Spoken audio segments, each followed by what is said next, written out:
ay rated PG. Patnubay at gabay ng magulang ay kailangan sa mga batang manonood. Heto na ang kwento ng walang hanggang pagmamahalan sa ikaw lang ang mamahalin. Hatid ng Sunsilk with Nano Complex, Presto Creams, New Ariel Stain Lift with Deep Clean Technology, at Nescafe Classic.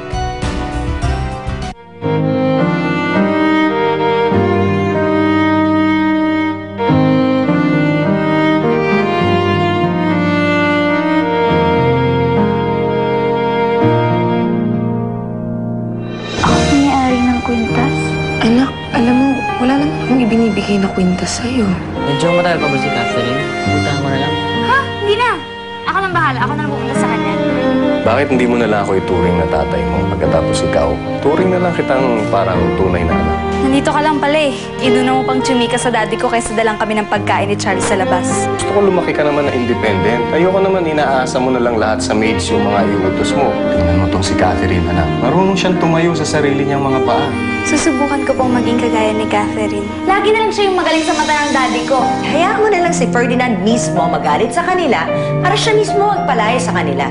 Isasama kita kasi lilinisin natin yung office ni daddy. At saka total naman, di ba, tinuturing mo ng tatay yung daddy ko. So labas-labasin mo na, magpakaulirang anak ka na rin. Meron kayong makikitang vintage na stereo. Find a way na masira ni Catherine. Stereo na yun.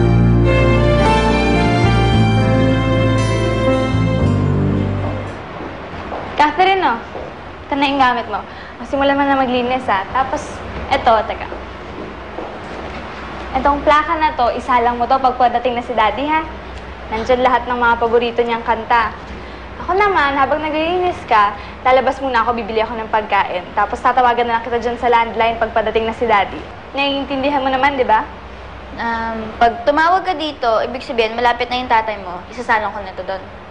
Oh, very good. Ang galing-galing ni Catherine. Salamat, Maylene, na gusto ko talagang gawin to para sa tatay mo eh. Kasi napakabait niya sa amin ni inay. Nako, tamang-tama. Kasi ikaw mismo ang sasalubong sa daddy ko. Sige na, mag-umpisa ka na maglinis. Kasi, ito muna. Ang Josie, hayaan niyo lang pong bukas yung pintuan kasi sira po yung lock niya sa likod. Sige, sige. Okay, Sige, sige. thank you. Thank you. Salamat po. Sira pala yung lock, ha?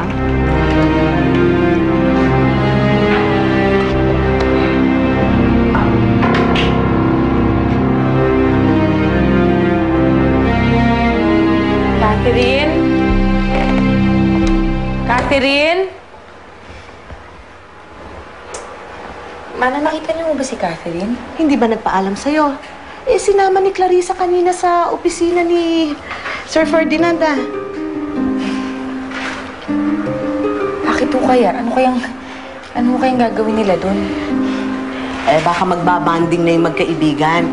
Mukhang okay na naman sila, eh. O, diba? Ikaw nga, wag kang mag-isip-isip ng kung ano-ano nga.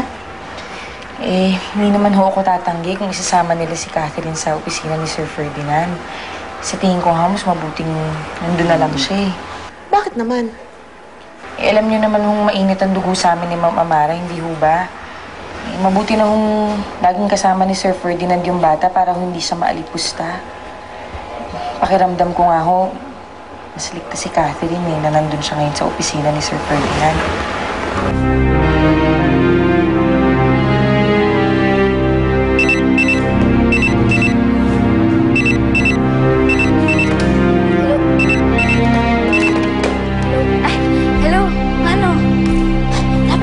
Sige, sige, sige. Sige, bye.